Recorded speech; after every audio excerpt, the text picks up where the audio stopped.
Got buck fever? Introducing Rock Solid from Aimcise Performance. Check us out at aimcise.com. Hey everyone, welcome to the Aimcise YouTube channel where we interview shooters and military and law enforcement professionals, hunters, Olympians, and archery champions from all around the world. And today we're happy to have Randy Turner with us, who's a former Canadian Special Forces operator. He now owns DirectActions.ca, which is a training company for law enforcement, military, and general public for combatives, firearms training, and all kinds of physical conditioning. Randy is also a former MMA champion for Canada, which is also very cool because we haven't had any fighters on our show. And actually, we haven't had any operators before. So Randy is the first one. Very grateful to have you. Welcome. Awesome. Thanks for having me, Greg. I'm looking forward to this, and thanks for making the time. Yeah, thank you as well for taking the time, given how busy you were training the Winnipeg police the other week. Then you were with another police department just a couple of days ago before the weekend. But, you know, we're here. And Randy and I met at Operator Expo in Ottawa a couple of months ago, which is open only to law enforcement, military, and corrections professionals. So it was very well welcomed at the show, I guess, with your offerings, and I saw you did some demos, which were pretty cool.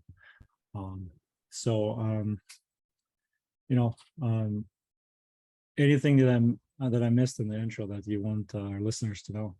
No, I think that's it in a nutshell. Yeah, I'm providing services for military law enforcement and general public, and those services range between combative self-defense, defensive tactics, as is known in the law enforcement world, and firearms training, including CQB. So that's kind of what I'm doing in a nutshell, and providing the opportunity for folks that are already in the industry or maybe interested in getting into that type of profession, just helping provide mentorship, guidance, and coaching. That's essentially what the business is, and it's been up and running for just over 2 years now, and the last 5 months has been.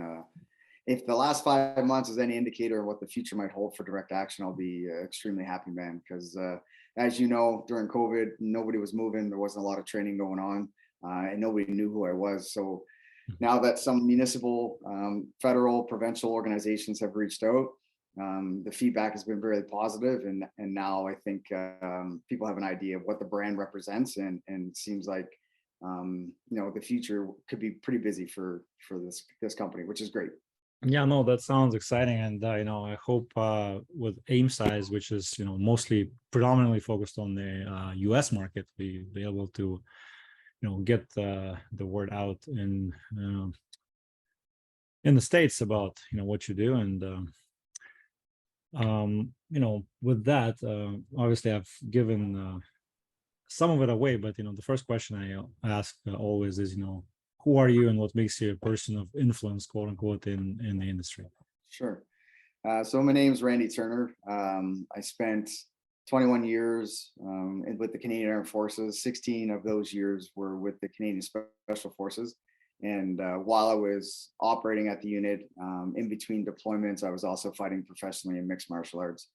I think what makes me unique in the sense of what I do for these professionals and what I'm trying to provide is the ability to put together everything from the psychological footprint on what it takes to perform optimally, but also the skills to support the mental side of things.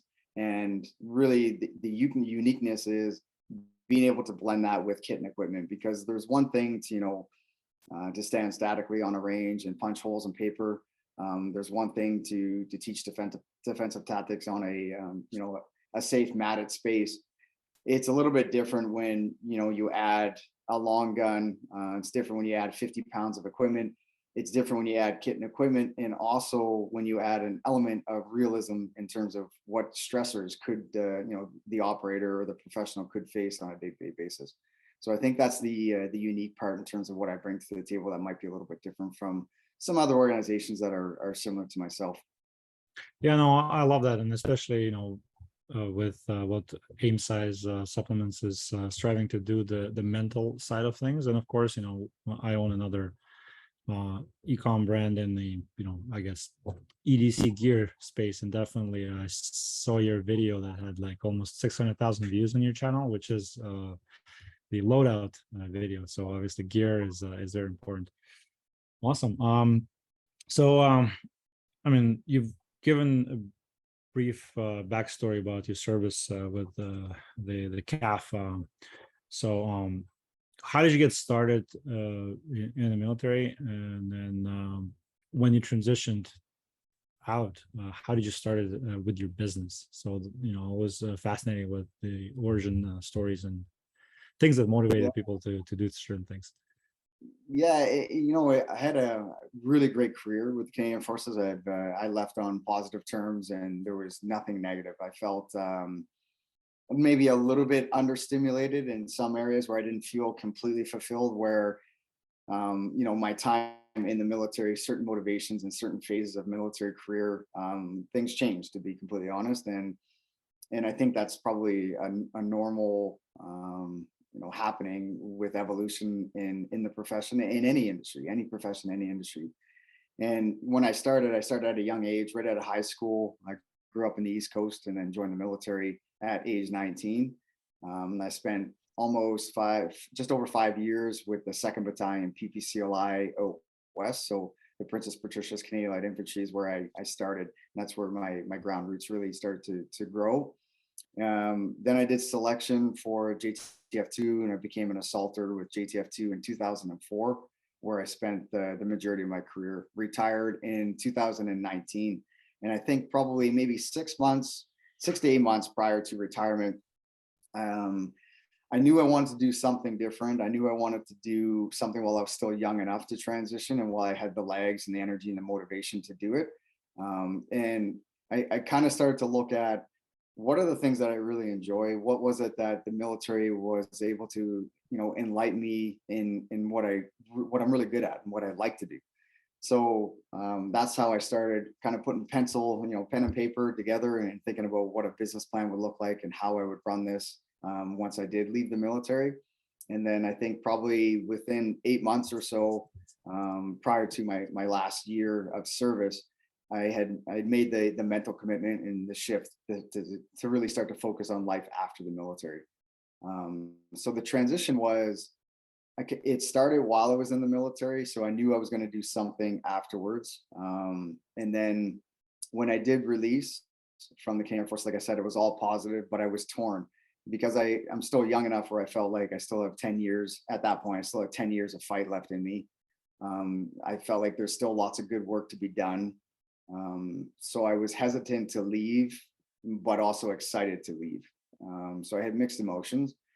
And when I did decide to leave, it was September 2019, I took maybe 10 days off to just kind of, you know, take a break from everything. And then I really started to work and start to put things into play and figure out, you know, who do I need to talk to? Who are the ones that I can trust and ask some questions on, you know, what does it take to get a business off the ground? You know, what are some trials and tribulations learned by others that I could either avoid or adopt? So I started to ask questions with guys that are, you know, doing their own thing. And they, you know, those guys really helped provide some mentorship and some guidance on things to avoid and some things to put into place. So that was early 2020, hit the ground running. I had a contract with my former unit, which was pretty awesome. And then I had a contract with the RCMP. So that was January, February, and then all of a sudden March hit. So March 2020, as everybody knows, that's when, you know, COVID became a thing, and you know, people were panicking and everything was getting shut down and locked down and nobody was moving. So there were months that went, you know, unanswered emails or uncertainties where there were some policing organizations that were interested in doing the training, but they weren't in a position to pull the trigger on the training because of the COVID measures. So there was a lot of waiting, and yeah, it was a bit of a struggle, you know, like part of me was still looking in the rearview mirror a little bit, wondering, you know, how the guys are doing at the unit, wondering what kind of jobs they're doing. And I was kind of looking in the rearview mirror, maybe a little bit too much, only because I wouldn't say only, primarily because nobody was training, nobody was moving. So I just felt like I was spinning wheels a little bit. That being said, there were a couple of organizations that, they really took a step forward in the understanding and the importance of training. And they found ways to work around the COVID nonsense and gave me a shot. And that's kind of what started. So the OPP hired me, the RCMP hired me, and Joint Task Force 2 hired me. So those contracts really helped kind of set the stage for, some of the offerings that Direct Action brings to the table. No, that's awesome. It's quite a lot to unpack there, and because the topic of veteran transition is kind of near and dear to my heart. And it's kind of outside the scope of this show, but I did start a free group called Enlisted to Entrepreneur on Facebook last year, and kind of doing the same thing, getting a network of individuals who going into business after the military, and connecting those who have done this to those who are just thinking about it. And you've done a lot of the right things, like doing it early while you're still in, and making those connections and learning from people. And I love that you took the direct action pretty much. Just a few months after getting out, you were already in the breach, getting contracts and doing the business. And also like the mental part of the resiliency, and also the patience. Like obviously things took time, and I know how frustrating it can be. And a lot of those mental things we're gonna get into later, but it's probably a direct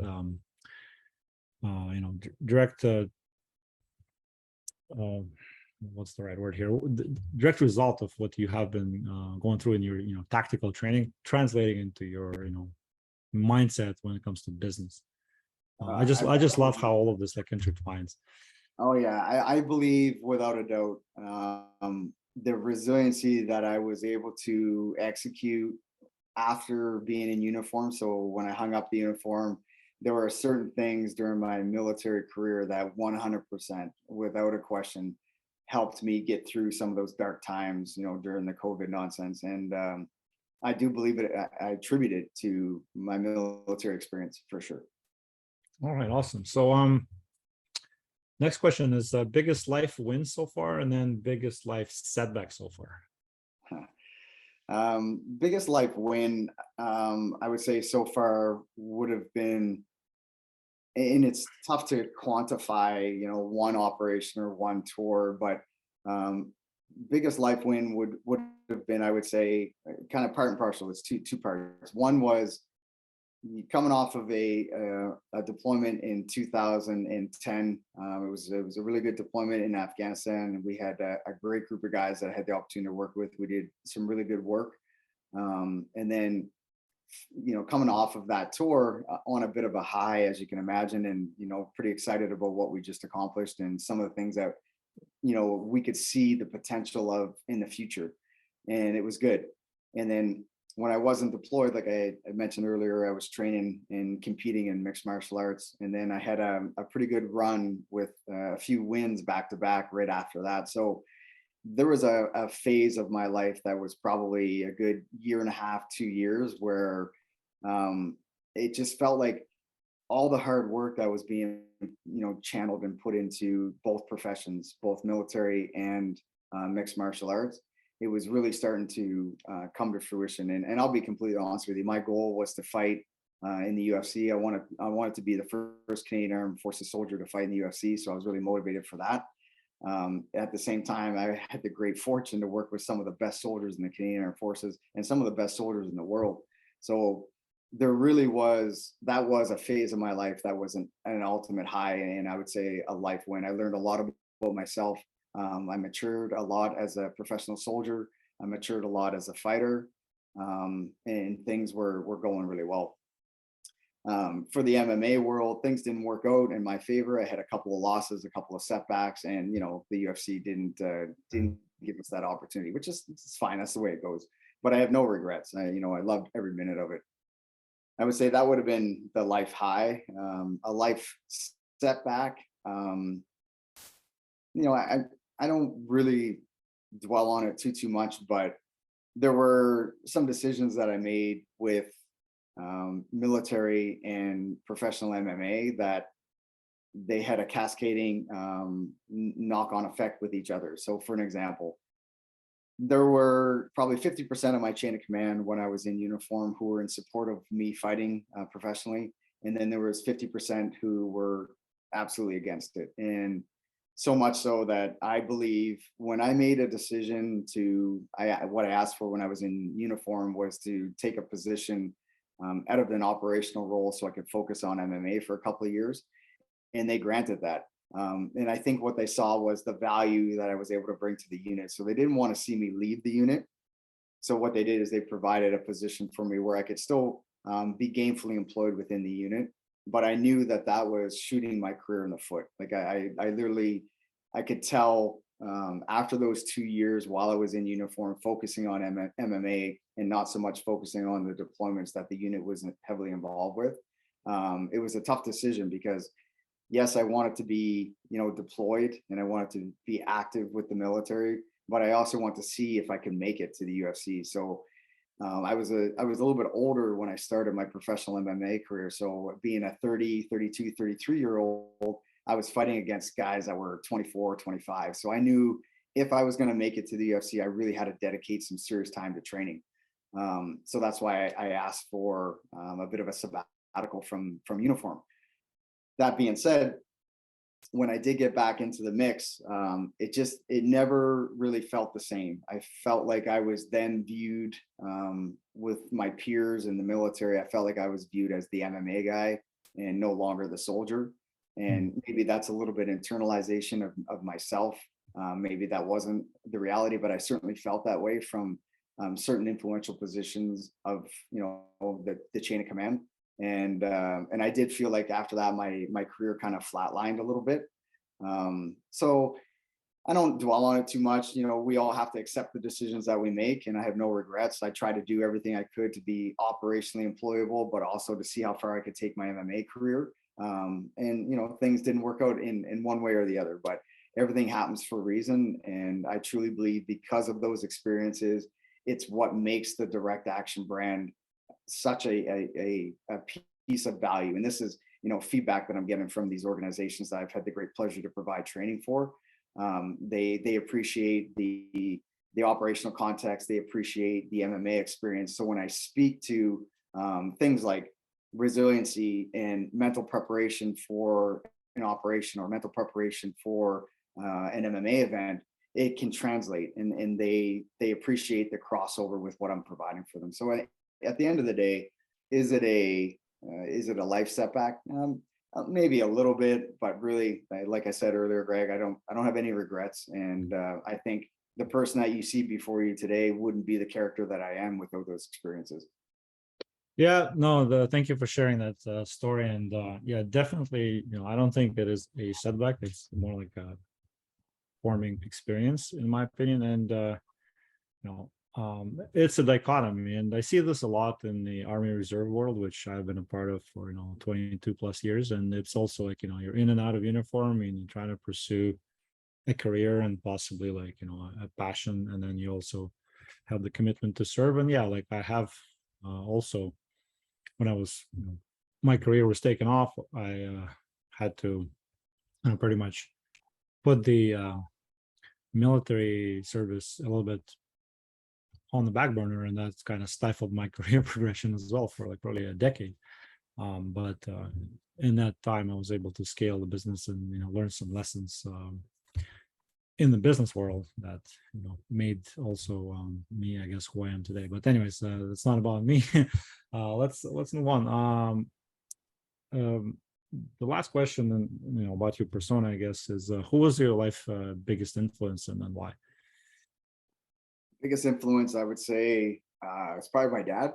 Mm-hmm. My dad was a steel worker for 50 years. He retired at age 73. As an iron worker, for those who are maybe not aware, it's not an easy job. It's a dirty grind. And he was a hardworking man, and he really set the example without knowing it. He didn't really preach. He just did it. And what I realized later in life was everything that he did was about action. And hence the reason I put a lot of thought into naming the company Direct Action. It's about taking action. We can talk and talk and talk. We can read books. We can do, multiple educational feats to acquire one degree after another. But if we don't do anything with that information, it really doesn't matter. And one thing that I was really influenced heavily with both my mom and dad, but predominantly with my dad, was he didn't make a lot of money. He raised 3 boys. He made sure that we stayed out of shit. He put us in sports as best as he could. I'm sure his credit cards were always maxed out, and he was just trying to make ends meet. And he kept that going until he was literally 73 years old is when he retired. So he's an inspiration. He is the epitome of hard work. And I truly believe, and people that know me well, they'll hear me preach about it a lot. There is no substitution for hard work. There are certain things that in terms of preparation, when we're prepared, when we do things, sometimes, we might get lucky. Opportunities will be presented to us or fall in our lap. But I do believe sometimes those opportunities are created just through hard work and discipline. So I believe my dad is the one that really, he helped harness that at a young age. Yeah, no, that's awesome. And I do see that a lot in a lot of people where their mom and dad were like the biggest influence over the years. Obviously, it's been lots of other help along the way, but those are the first people you see in your life, and they really set the foundation for years to come. And I like what you said about action and hard work versus just accumulating knowledge. Just like Tony Robbins says, most people, this problem is not that they don't know what to do, is that they don't do what they know. Right. Yeah, Yeah. that's a great way to put it. Yeah. All right. So thank you for sharing some of your life lessons and your story. But let's switch gears and tell our viewers and listeners more about the nitty-gritty of things, like the actual act of shooting bullets and getting on target, because that's what everybody wants, is to learn how an elite operator who's been doing it for a long time thinks and trains. And the first question is, someone comes up to you who's an aspiring shooter, has like very little to no experience, doesn't know where to start. What is your first recommendation? Sure. I would probably ask them, what is their motivation? What is their short-term and long-term goals?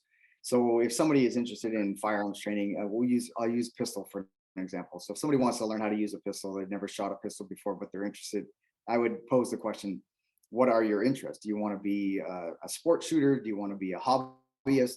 Or are you thinking about maybe something in the profession where a sidearm would be your either primary or secondary firearm of choice?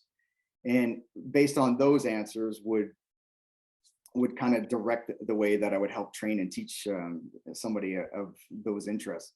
Now, I do believe there are elements of sports shooting that would complement a tactical shooter. There are elements of a tactical shooter that would complement a sports shooter. And at the end of the day, applying a specific set of skills to get a desired effect takes practice. There's dedication, there's time and repetition that is required. I would say to that one individual, first, what kind of shooter do you want to be? And then I would say, how much time and how much money are you willing to invest? Because bullets are not cheap, firearms are not cheap, and there are associations with proficiency in that type of field that you're gonna have to commit something. You have to sacrifice something in order to commit to something. So I guess I would start with that conversation. No, that's awesome, and I like how you bring up the motivation as the very first thing, because it's kind of like the book by Simon Sinek, starts with the why. Really, it applies to everything. Like you gotta start with the why first, and then a lot of things fall into place after that, as opposed to just like going straight into trying to acquire the skills. And a little segue, obviously the cost of ammunition is a burning problem for the last couple of years. What's your stance on dry fire and those laser simulator training? Yeah, I agree with both of them. I have some of the laser target training aids that I utilize, and dry fire is underutilized, I believe, and undervalued. I would say, 15, 20-minute sessions once or twice a week with dry fire drills, with reload drills, trigger manipulation, grip, alignment. Those are things that we can practice in our basement. Those are things that we don't need a lot of space, time, and it doesn't cost any money. I would say if somebody is serious about shooting and they implement a little bit of dry fire or utilizing one of those tools that are out there as a training aid, there are some great ones out there, you'll definitely improve your overall shooting, your ability to be comfortable with, how to operate from a holster, drawing and reloading, trigger manipulation. All of that stuff can be done through dry fire, which doesn't cost a lot of money. So yes, I'm a huge fan and component, and I would advocate for anyone who's serious about their shooting, implement a little bit of dry firing every week if you can. Yeah, awesome. Yeah, our team captain for CAFSAC back in the day was really big on dry firing too, partially because ammo was always rationed, as you know. Okay, cool. Next question is, a lot of shooters, whether beginners or even seasoned, one of the questions that comes up is confidence. Is there anything specific you do to increase confidence in the shooter? Any drills or practices?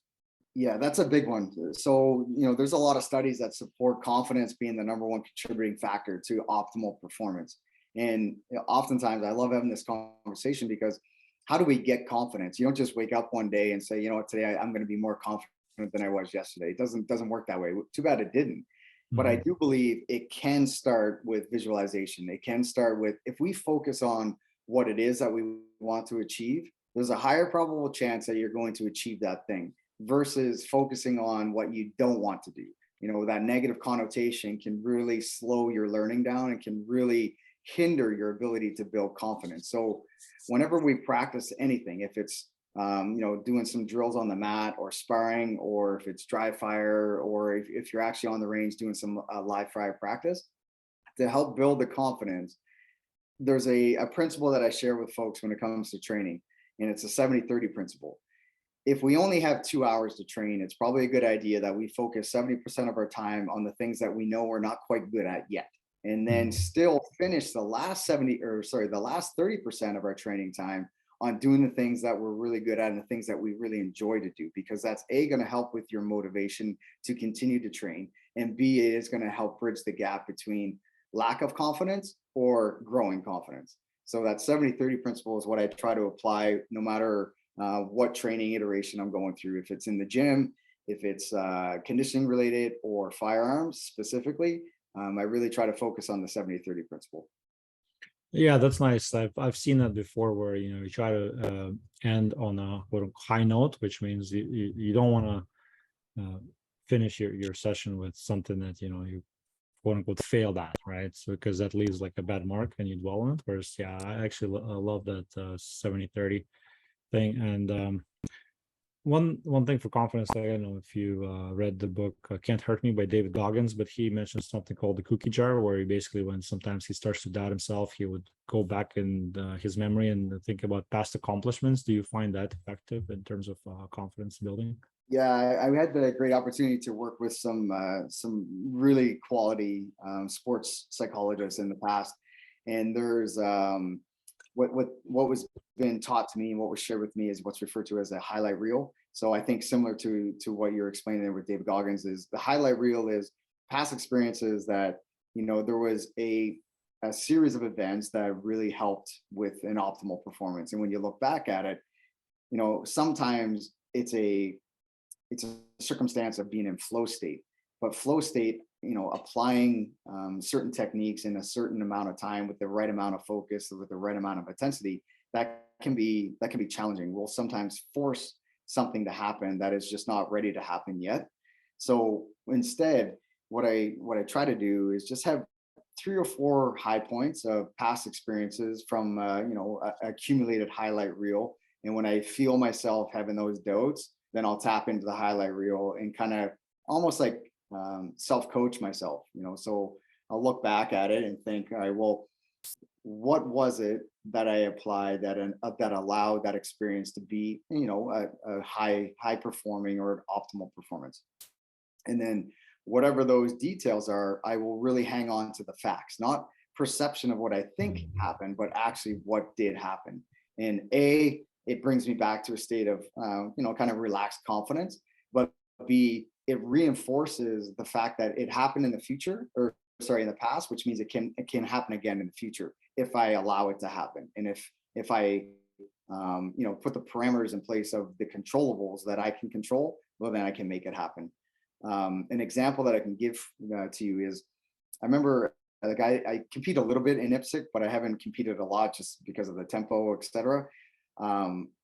In a couple of competitions, there are stages that I shot really well, and there were stages that I shot absolutely terrible. And I know what I'm capable of, but what would happen is sometimes I would question, like I would have a plan before shooting that stage. I'd have a plan. And then the moment I saw somebody before me shoot really well, then I would start to question my plan rather than just sticking to my plan. And I noticed every time that I would question my plan, then my performance was suboptimal, not exactly what I would like. But when I decided to stick with my plan and then revert to past experiences, why things went well, I would put those two things together, and then I would have a more optimal performance. So highlight reels in conjunction with stick with your plan.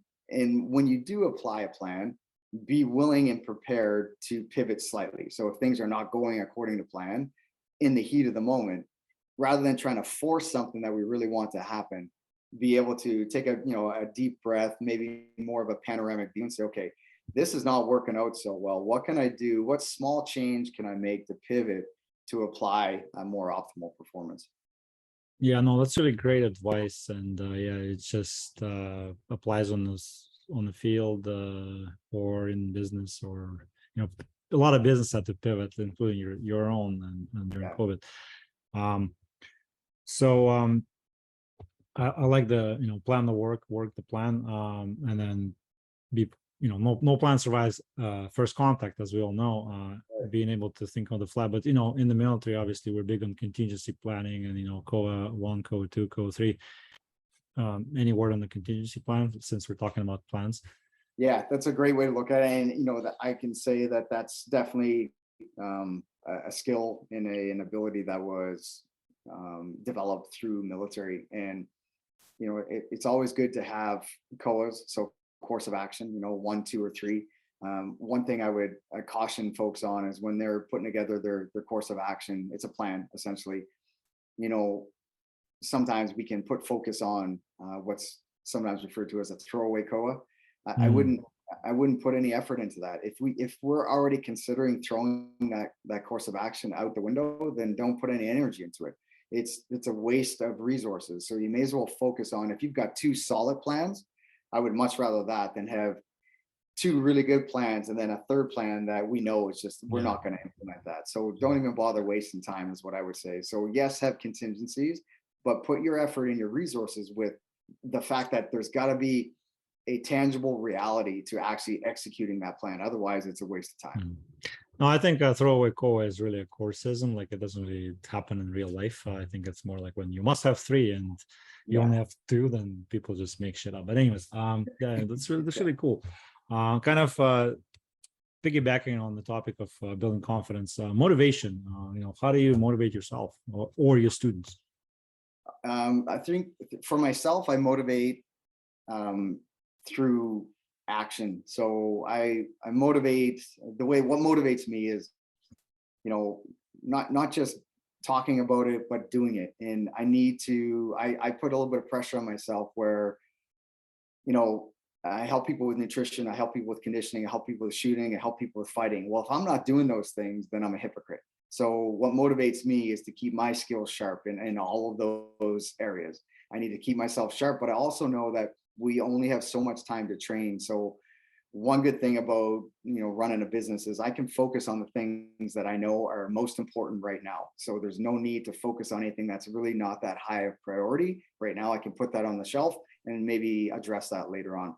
So that's what motivates me. That's what keeps me spry when I get out of bed in the morning. I can't wait to get after it and do some form of polishing skill craft and trade craft. To help motivate others, what I like to do is I like to challenge my clients. I like to challenge them, see what they're really good at, see what areas maybe identified as limitations, and then really harness their ability to connect and bridge the gap between what they're really good at and what is a identified limitation, either self-identified or something that I can see, just the way they move or their ability to apply a certain skill, whether it's a shooting drill or whatever it might be. And what motivates me to motivate them is watching them grow and watching them being able to achieve that thing that, maybe 2 hours ago they were struggling with, but now they got it. And not only do they got it, they're crushing it, because I was able to push them and see that at the edge of discomfort is where we really grow. But if we do not flirt at that edge of discomfort, then we're going to flatline, and maybe not flatline, but we're going to plateau. So what I like to do is be able to see what they're really good at and what, areas of limitations they may have, and then keep pushing those limitations. So eventually that bridge will become, that gap will become more narrow. And then you really see their confidence grow and their performance improve. And that gives me a kick. So maybe that's a little bit of selfishness, I guess, is I enjoy watching others grow and improve. Yeah, no, it's like, I don't know who said it, Cirque du Soleil or somebody else. We rise by lifting others, and I fully subscribe to that statement. And I remember when I was an instructor and I saw my graduating class in full uniform on parade, I had a tear in my eye, and I was a small part of that. So motivation, Jocko says, is fickle. Actually, it will run out eventually. It's not an endless resource. And what Jocko believes is superior strategy is just having the discipline. So what do you do to improve discipline? Any daily routines you follow, or anything to help with that? Yeah, I mean, I would slightly disagree that motivation is fickle. I believe confidence will be bruised from time to time when we have a suboptimal performance. Of course, our confidence is going to be shaken a little bit, but maybe to support the notion or the fact that discipline is the ability to bounce back, resiliency is the ability to bounce back after a suboptimal performance. And I think being able to do that really quickly, that takes practice, that takes time, but it's also an actionable step where there's tangible resources, or there is a series of events that we can execute to bounce back from that. If we just stop and become stagnant after a suboptimal performance, well, there's no way that we can improve unless we start to try something different, or start the same process again with a different approach.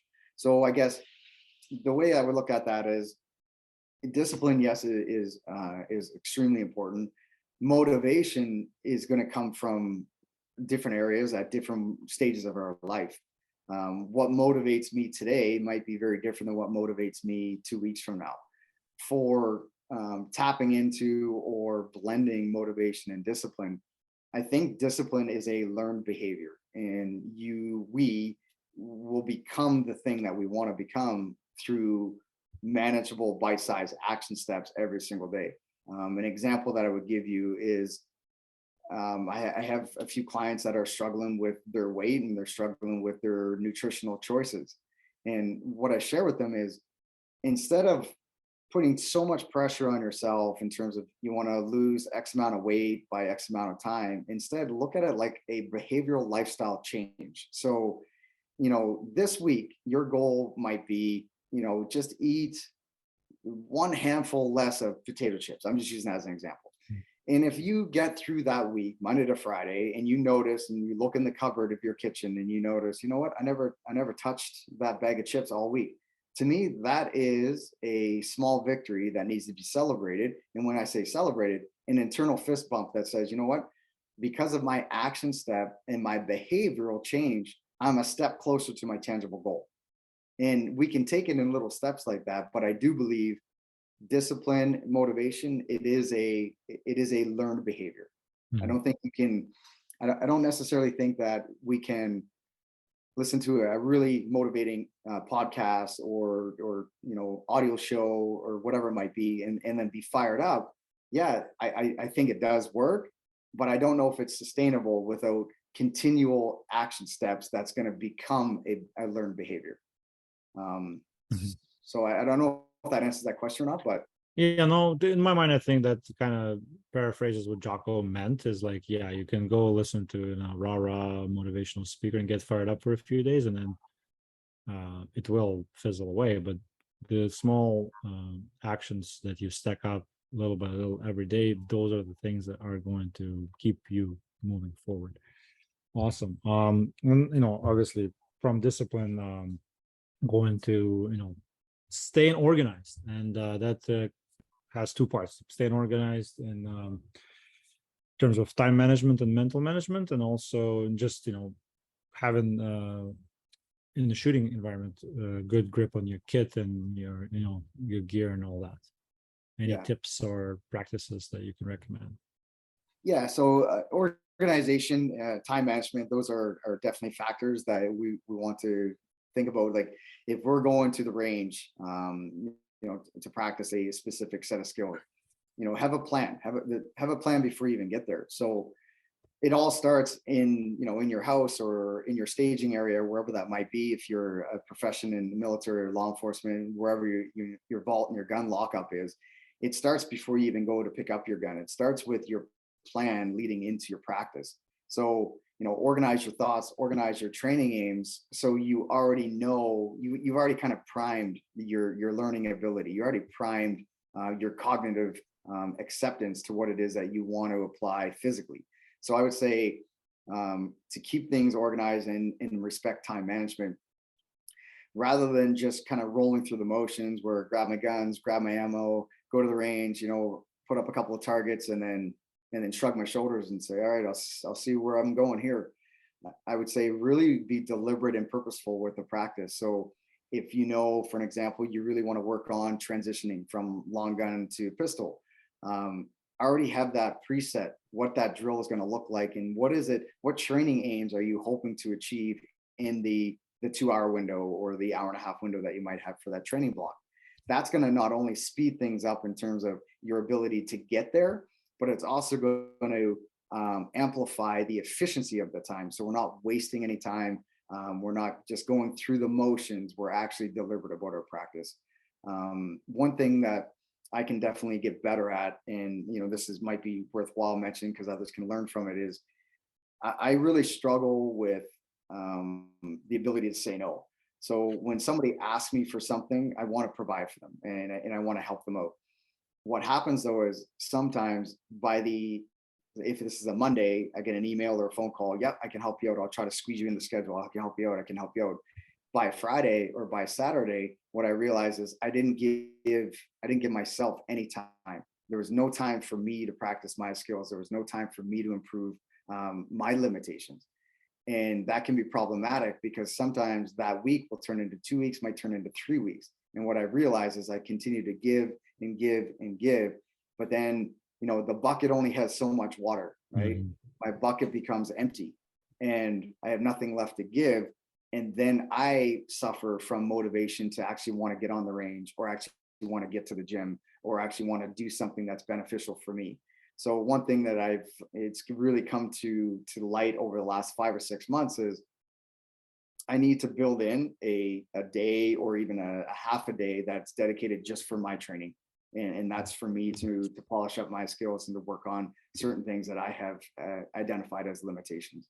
Because if we just continue to give and give and give and, answer emails and never turn the phone off, or, the amount of time that we have is so finite. And before you know it, the days lead into weeks, the weeks lead into months. And then we end up operating at a tempo that is not optimal.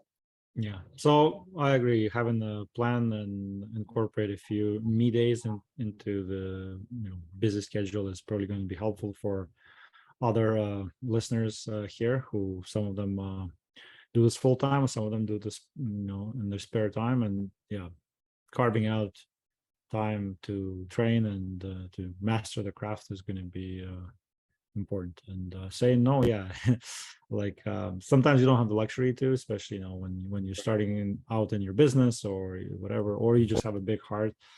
But learning from like super successful people, that's probably like the number one skill that they say they acquired, is saying no. And if it's not a hell yes, it's a no. Like a lot of people adopt that philosophy. So good advice there. Okay. What role do focus and calmness play in practicing your craft specifically? Big time.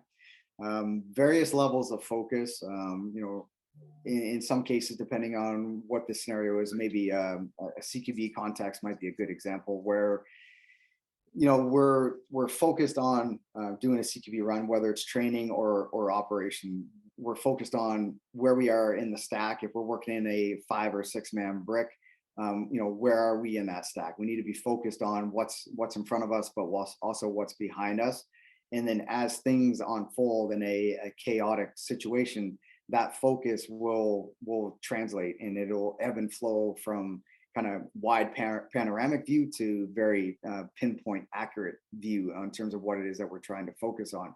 So I think having the ability to really understand how to breathe and use the diaphragm to control our emotions and to really be, I would say, head up and out, if you will. So a more of a panoramic view gives us the ability to, when things change and when things get a little bit stressful, we can then, hone our focus in with the right amount of attention on the right thing at the right time, which is it's a bit of a timing dance, if you will.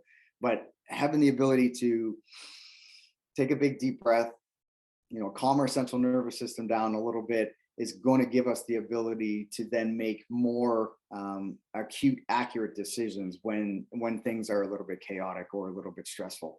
So whether it's a CQB environment where firearms are definitely implemented, or it's a specific firearms range practice, having the ability to be relaxed when we need to be firm when we need to be, and open up our visual arcs when we need to be is that's a skill on its own. There are drills that we'll sometimes implement on the range to do exactly that. So sometimes we're firm and tense, sometimes we'll relax and posture changes, and the ability to dial it up or dial it back on demand is really the difference between, in my opinion, a professional and somebody that's just not quite there yet. Yeah, no, thank you for explaining how big focus, how big of a role it plays in what you do and what you teach. Okay, so next question. You obviously are a planning man. You mentioned planning several times. So in the planning process, how do you set your goals, and then how do you measure your progress against them? Right. So every Sunday, I will write down 3 goals, and so I carry a daily planner with me everywhere I go. I prefer to use pen and paper over an electronic device. So the electronic device is important for my schedule and my calendar, but my goals will go on paper.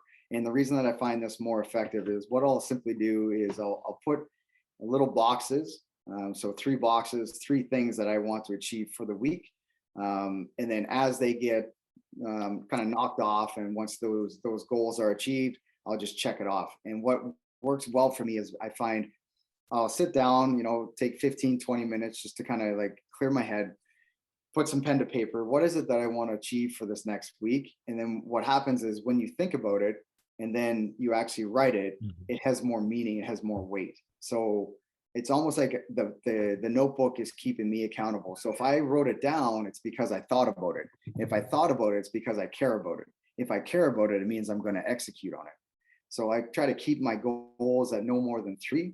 I find sometimes the goals can be, stacked up, and then we put a lot of pressure on ourselves if we don't achieve those goals by the end of the week. So I keep it to 2 or 3. As those things are getting kind of, knocked out of the park, then I just check them off and then carry it on.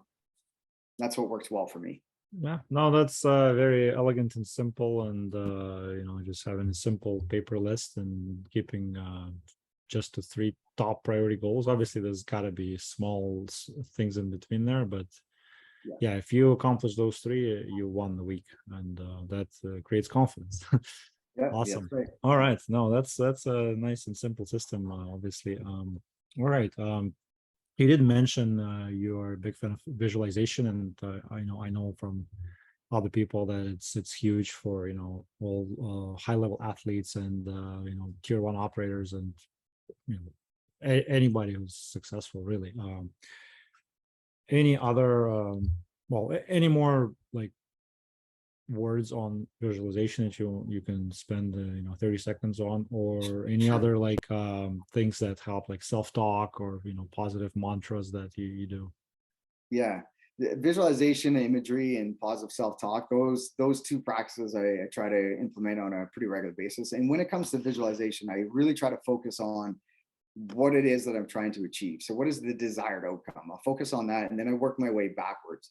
In other words, I can see the goal that I want to achieve, but it's the process that's going to get us to that goal. So the way I look at it is, okay, this is where I see myself. So I'll use MMA for an example.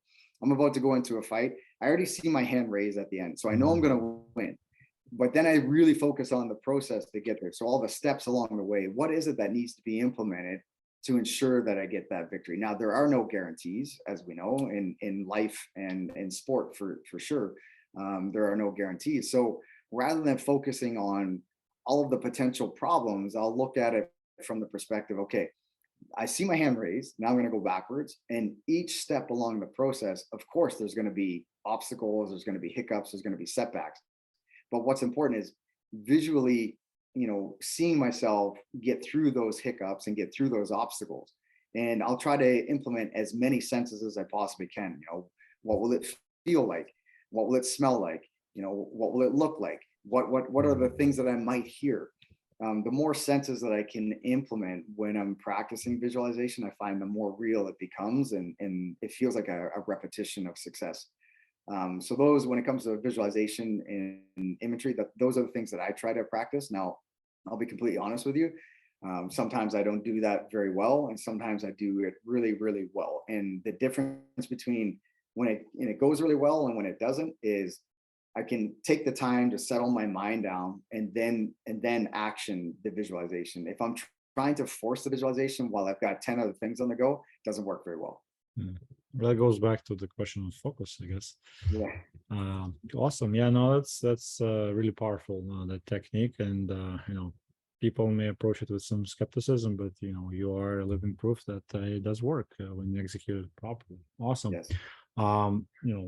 We're getting towards the end of the question list here, but obviously consistency is big in any shooting sport, archery, shooting, or I guess tactical scenarios.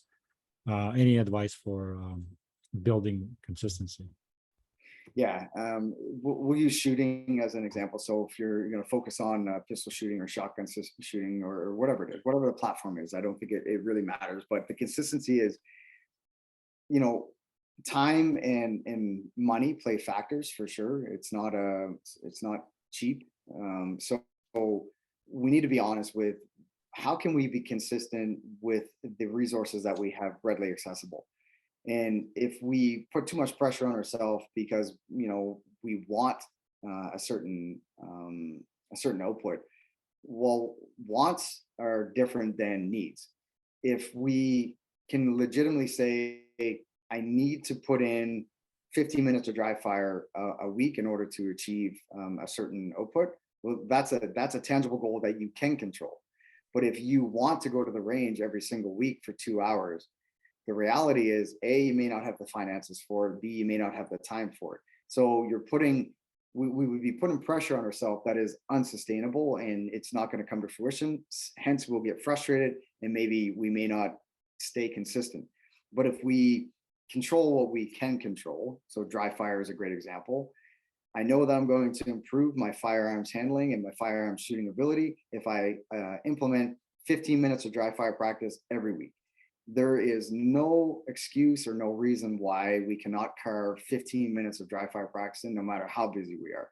If anybody says I've been too busy, they have not prioritized accurately. So I would say consistency, we have to be honest with resources, time, finances for sure. But essentially what I'm getting at is the things that we can control, that's what we need to be consistent with.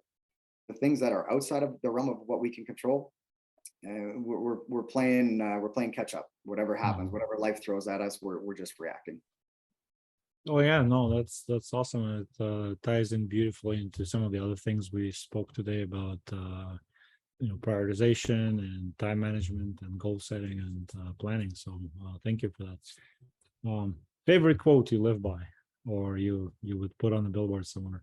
Absolutely. So I have a quote on a tattoo on my forearm, and it's by Mahatma Gandhi, and it says, "Joy lies in the fight and the suffering involved, not in the victory itself." And I absolutely love that, and I live it.